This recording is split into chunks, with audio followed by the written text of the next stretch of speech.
I had been preparing for my father's funeral for days. The grief was raw, the kind that gnaws at your chest and refuses to let you breathe.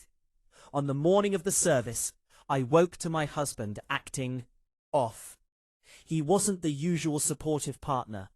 Instead, he was distant, tense, almost calculating. I brushed it off, thinking it was just stress. After the funeral, exhausted and emotionally drained, I returned home to my city apartment. That's when the nightmare began. My husband was waiting at the door. He didn't greet me. Instead, he handed me a set of keys, and then said coldly, "You can't come in." Confused, I looked at him. "What do you mean? This is our home." He smirked. "Not anymore. I changed the locks. You're out." Panic surged through me. I had no time to argue. Grief had already left me drained, but instinct told me something was off. The apartment we shared wasn't ours entirely, or so he thought. I tried to push past him, to reason, but he blocked the doorway.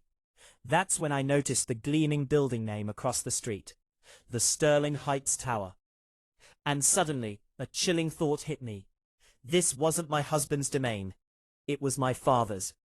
You see, my father had always been a quiet man, a private collector of wealth and properties that even I, his own daughter, didn't fully know about.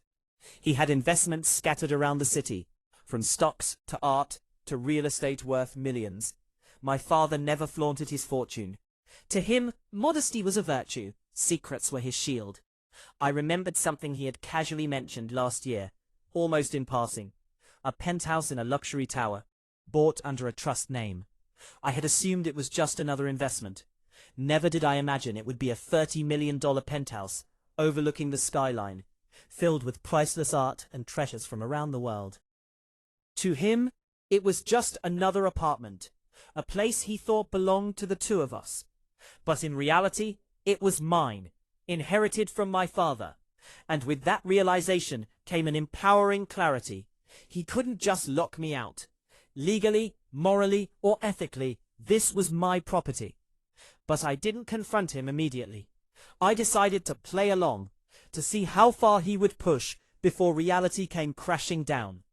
He laughed, smug and self-assured, thinking he had the upper hand. "You'll see," he said. "Without me, you're nothing." I let him stew.